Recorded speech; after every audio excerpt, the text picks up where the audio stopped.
Come on, Callie. Daddy fucking loves you. And Daddy fucking needs you. Oh no, I can't stop thinking about Mulvaney. She was awesome. I knew all her favorite outfits. She was such a good 80s, shut the fuck up, 80s goth, industrial girl, all the way up to punk rock. You could fuck with her. I imagine she gave dramatic head, tenacious, just like Michelle used to do. Remember Betty Boop? Gothic Betty Boop? Come on, get in here. Just tenacious, extreme detail with the tongue and dickhead and just short little fucking jabs on her head. Just extreme chicken head to the dickhead, and you're like, oh god. And you're looking at how gorgeous Katie is.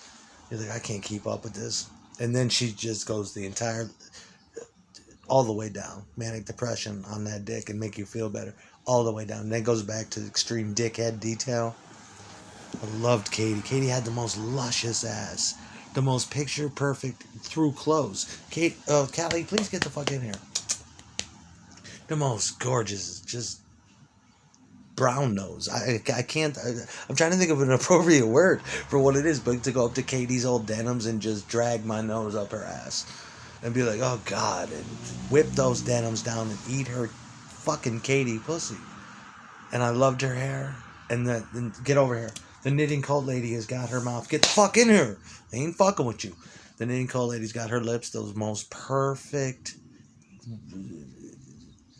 fucking flower petals for lips, and amazing hair and beautiful teeth and that catty face. And she always did have glasses. Yeah, she always had them, but I never. I'm trying to remember. Did she? Sometimes she did. No, she didn't. Not when I knew her. She's a chameleon elusive bitch, because I can't remember. No, when I knew her, she did not wear glasses.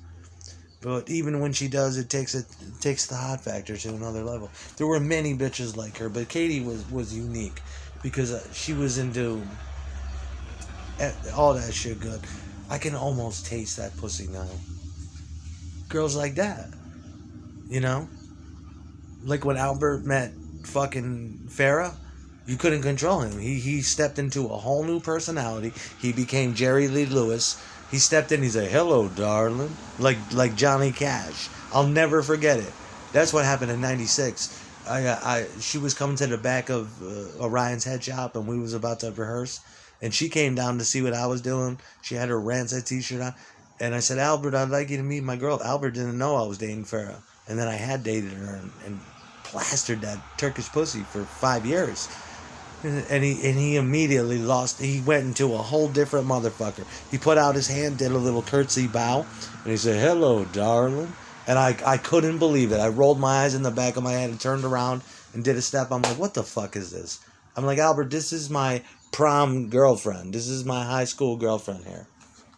No. And Albert was good like that. He wouldn't do that to you. But Ron Barton too used to fawn over her. He said, "Holy shit, who is that girl?" I'm like, "That's my girlfriend Farrah." He said, "Do you fuck her titties?" I'm like, "Dude, I do disgusting." Yeah. Spit on those titties. I bite them. She's a, you know what I mean? Oh, little Marianne and her little cat socks. I can't stop thinking about that.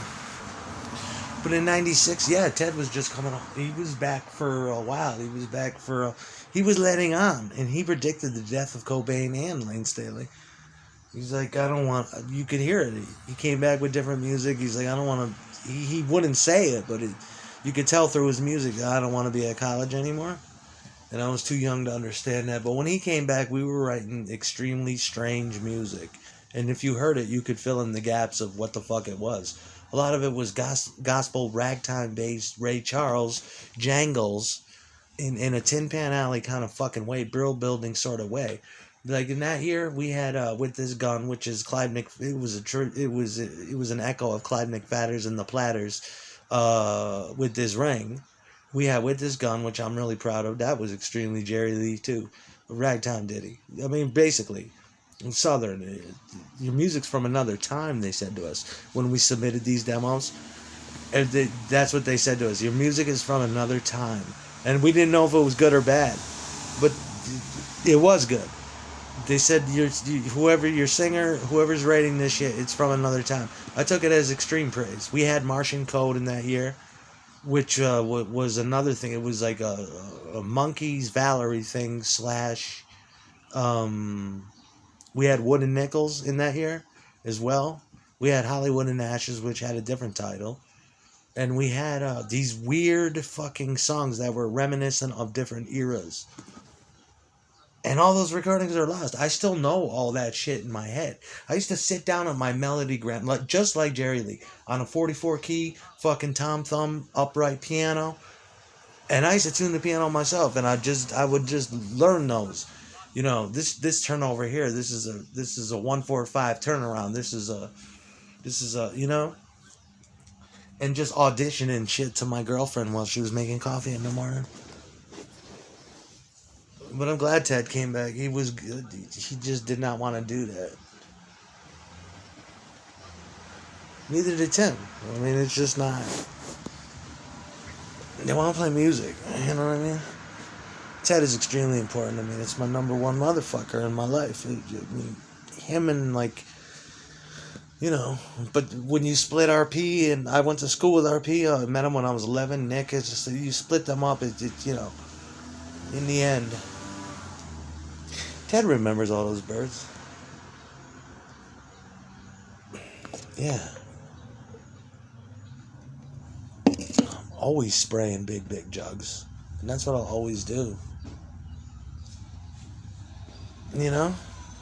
I want some big areolas. I want big, thick nipples.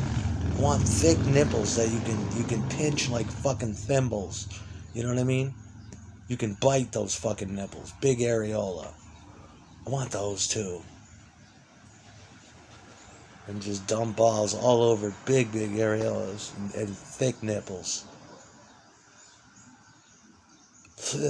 You know what I mean? That's what it's all about. And a no titty bitch is always number one. Zero titty. Just zero titty with big thick nipples. That would drive me crazy. She'd come out a different girl when I was done with that finally for the day. There'd be lots of dick slapping on face and breastplate. Yes. That's what you know? That's what I want. Put two of those girls in a room together, extreme areola and extreme nipple girl with no titty fucking teenage girl, and I'll lose my fucking mind. You know what I mean? Holy shit, yeah. Oh God, which bitch is gonna get it? Eager bitches, nodding bitches, enthusiastic, mother-daughter situation, whatever it be. Just slip a no titty bitch in there, and that's the way to go. A no titty bitch with big areola. That'd be great too.